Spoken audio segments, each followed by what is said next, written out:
while the Bible warns believers to beware of being spoiled through philosophy. One man who seems to have disregarded this warning was Thomas Jefferson. Jefferson is one of America's most important founders, the man who drafted the Declaration of Independence.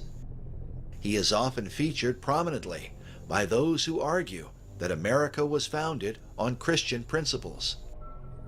But his own letters make it clear that he had no great love for Christianity or the Bible. The idea that we have pastors and teachers who would somehow or other hold up Thomas Jefferson as an example of a godly man who in any way supported Christianity is just unbelievable. Jefferson, much like Thomas Paine, and they were good friends, Jefferson not only did not embrace Christianity, but he made it his business to denounce Christianity at every turn. And at best, he encouraged people toward unbelief and doubt and so on. But the idea that he somehow or other was representing a biblical view or representing Christian principles and so on is provably false based upon his own quotes. In a letter to General Alexander Smith on January 17, 1825, Jefferson was commenting on the book of Revelation.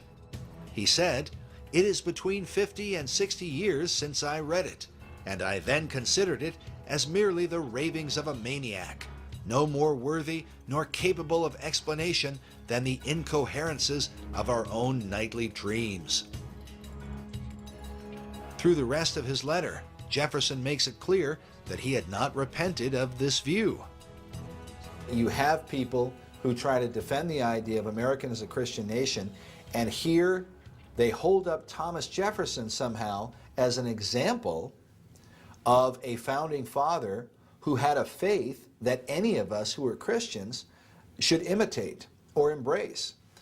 And it's sad and it's very disturbing because of the things that Jefferson said about the Bible and about the gospel in particular.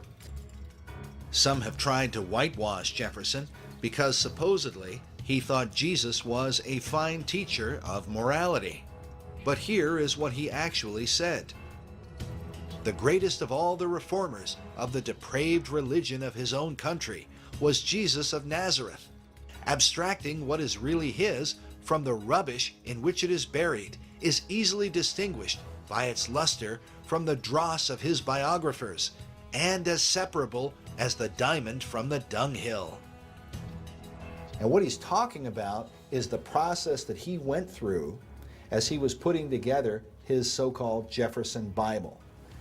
And the proper title, his original title, today it's known as the Jefferson Bible, but the original title is The Life and Morals of Jesus of Nazareth. And sometimes there are those who will even lift up the Jefferson Bible as an example that somehow or other Thomas Jefferson at some point embraced Christianity or the Lord Jesus Christ. But the truth is not at all. If you read his own letters, what Jefferson says in his own letters about his Jefferson Bible tells us what he was really thinking. And he's again expressing the Enlightenment view that he believed there were some things in the Bible, in the New Testament, concerning the Lord Jesus Christ that were true and accurate, but that they had been covered up or mingled with this corrupt information that he says is the product of inferior minds. There are quotes where Jefferson is denouncing the Old Testament. There are quotes where Jefferson is denouncing the New Testament. Concerning the Old Testament, Jefferson wrote, "Where get we the 10 Commandments? The book indeed gives them to us verbatim, but where did it get them? For itself tells us they were written by the finger of God on tables of stone, which were destroyed by Moses. But the whole history of these books is so defective and doubtful that it seems vain to attempt minute inquiry into it. And such tricks have been played with their text and with the texts of other books relating to them, that we have a right from that cause to entertain much doubt what parts of them are genuine." In the same letter to John Adams, he writes, "In the New Testament, there is internal evidence that parts of it have proceeded from an extraordinary man, and that other parts are of the fabric of very inferior minds. It is as easy to separate those parts as to pick out diamonds from dunghills." When one reads the Jefferson Bible, it becomes clear what Jefferson was referring to when he mentioned dunghills. What he does in his Jefferson Bible is he specifically omits all of the supernatural elements of the Gospels. He omits the virgin birth of Christ. He omits the miracles that Jesus performed. Obviously, he omits the resurrection of Christ and so on, his ascension into heaven. Anything that was contrary to the philosophies of reason that had been set forth, he pushes out of his representation of the New Testament. And he not only omits those things, but in his letters, he denounces them in the most derogatory language you can imagine. Very insulting, very condescending.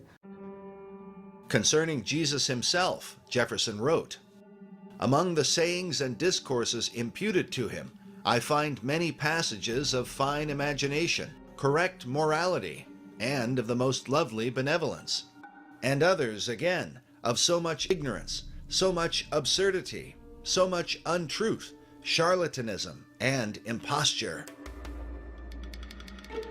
I separate, therefore, the gold from the dross, and leave the latter to the stupidity of some and roguery of others of his disciples. Of this band of dupes and impostors, Paul was the first corrupter of the doctrines of Jesus." And so the idea that he was in any way promoting Christianity is at best a deception. And teachers who are teaching that are either unfamiliar with the letters of Thomas Jefferson, or they're simply lying to their congregation or their audience about what Jefferson really believed. From his letter, there's the quote from Thomas Jefferson to his nephew, Peter Carr, who was at school studying and so on. And rather than admonish him, as the Puritans would have done, and you can read, like the letters of William Penn, the founder of Pennsylvania. And William Penn is encouraging his children in reading the Bible, in Bible devotions, etc., and so on. But when Jefferson writes his letter to his nephew, he's not encouraging him in that way at all. He's really encouraging him toward doubt and toward unbelief. To his nephew, Jefferson wrote, "You will next read the New Testament. It is the history of a personage called Jesus. Keep in your eye the opposite pretensions. One, of those who say he was begotten by God, born of a virgin, suspended and reversed the laws of nature at will, and ascended bodily into heaven. And two, of those who say he was a man of illegitimate birth, who set out without pretensions to divinity, ended in believing them, and was punished capitally for sedition by being gibbeted according to the Roman law. These questions are examined in the books I have mentioned. They will assist you in your inquiries. But keep your reason firmly on the watch in reading them all." Jefferson's appeal to reason shows his clear connection to the thinking of Thomas Paine and the Enlightenment philosophers in France that were directly involved with secret societies. Jefferson spent 5 years in France as the American ambassador, and, like Thomas Paine, was involved in helping the French Revolution. When Jefferson heard of the terrible bloodshed happening during the Reign of Terror and the countless thousands that were murdered during the French Revolution, he commented that, "Rather than it should have failed, I would have seen half the earth desolated. Were there but an Adam and Eve left in every country and left free, it would be better than as it now is." In other words, mass murder as many people as necessary in order to accomplish the cause of so-called freedom. But freedom for who? Certainly not for those who were being put to death. While he is often portrayed as a champion of liberty and human rights, Jefferson's macabre philosophy would become the typical view of radical revolutionaries across Europe and throughout the world, with the spread of communism and variant forms of fascism. Men like Stalin and Hitler would use the idea of liberty as a Trojan horse to seduce the masses right before they killed them.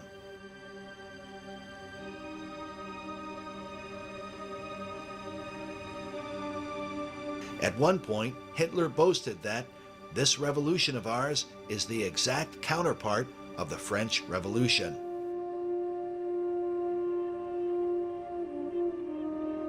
For those who might think that the influence of the French Enlightenment, which exalted the goddess of reason, is a thing of the past, we present the Georgia Guidestones. Erected in 1980 by a mysterious stranger, written on these granite blocks are what are sometimes called the 10 Commandments of the New World Order. The first command is to maintain humanity under 500 million people, a clear call for population control. With our current population of 6 billion in the world today, this would mean that many would have to die. On a stone slab near the monument are written the words, "Let these be guidestones to an age of reason," a specific reference to the work by Thomas Paine. As we have seen, Paine's Age of Reason was an age of anti-Christian sentiment, an age against the Bible and against the God who inspired it. Furthermore, Paine's good friend, Thomas Jefferson, far from trying to establish a Christian nation, said he hoped the gospel itself would be destroyed in the New World. He compared the gospel to the ancient mystery religion of the ancient world. He said it was basically a spin-off of the ancient mystery religion, and he goes so far as to say that he hopes the gospel will be done away with in these United States of America.